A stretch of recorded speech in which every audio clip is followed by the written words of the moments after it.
Hezbollah chief Nasrallah की हत्या को 14 दिन हो गए हैं और इन 14 दिनों से एक शख्स नजर नहीं आया है और वो है ईरान की कुर्द फोर्स का चीफ इस्माइल कानी।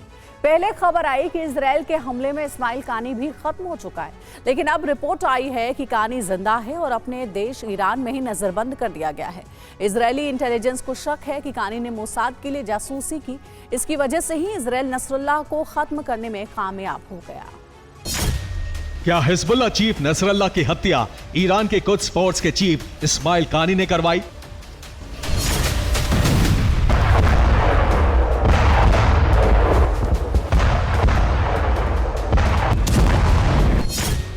क्या नसरुल्लाह की हत्या के पीछे इस्माइल कानी का हाथ है?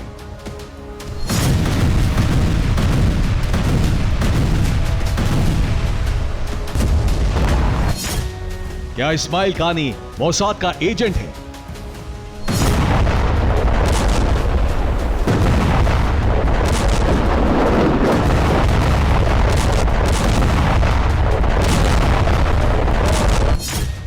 क्या कानी ने मोसाद को नसरुल्लाह के लोकेशन की जानकारी दी?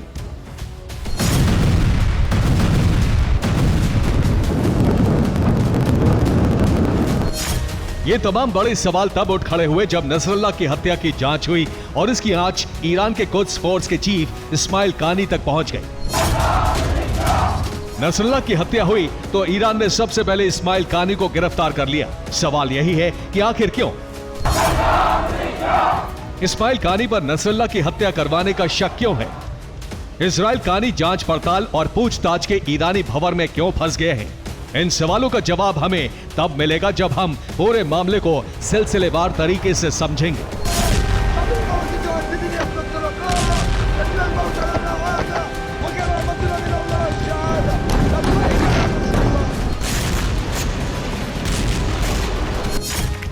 सत्ताईस सितंबर 2024 ये वो तारीख है जब लेबनान की राजधानी बैरूत के दक्षिण में मौजूद दाहिया इलाके में आईडीएफ ने 85 बंकर बस्टर बम से हमला किया। दाहिया हिजबुल्लाह का गढ़ है, यहीं पर हिजबुल्लाह का सेंट्रल हेडक्वार्टर और बंकर मौजूद था।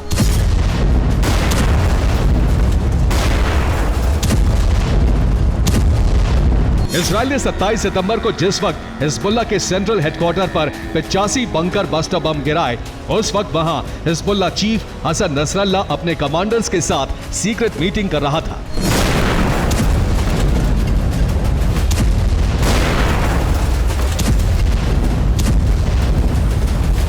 इजराइल की बमबारी में नसरुल्लाह के साथ साथ हिजबुल्लाह के कई बड़े कमांडर्स मारे गए।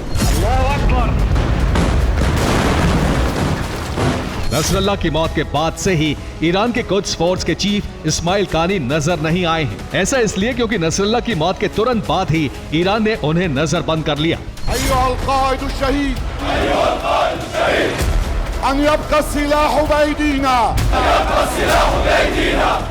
कानी को न सिर्फ नजरबंद कर लिया गया बल्कि ईरान के सुप्रीम लीडर खामनेई की तरफ से नियुक्त की गई जांच टीम लगातार उनसे सवाल जवाब कर रही है। सवाल यही है कि आखिर कानी को नजरबंद कर पूछताछ क्यों की जा रही है?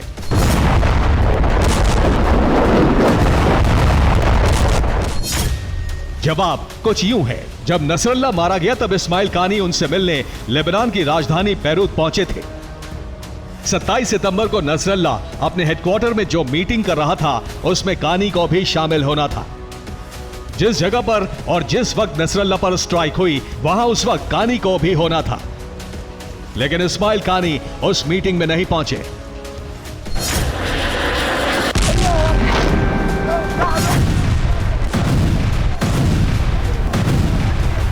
इजराइल ने नसरुल्लाह की इसी मीटिंग को टारगेट किया और हिजबुल्लाह की पूरी टॉप लीडरशिप एक झटके में खत्म हो गई।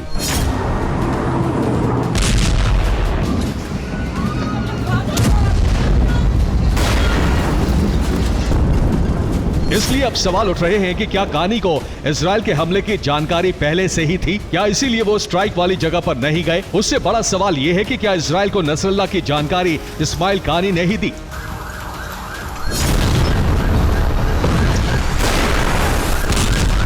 ईरानी इंटेलिजेंस एजेंसियों को फिलहाल शक है कि इस्माइल कानी ने मोसाद को नसरुल्लाह के लोकेशन की जानकारी दी। यही वजह है कि इजराइल ने इतना सटीक और बड़ा हमला किया।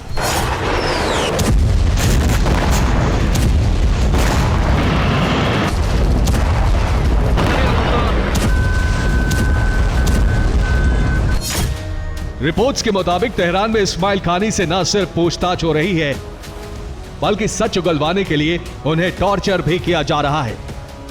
इसी टॉर्चर की वजह से इस्माइल हानी को हार्ट अटैक आ गया, जिसकी वजह से उन्हें अस्पताल में भर्ती करवाया गया है।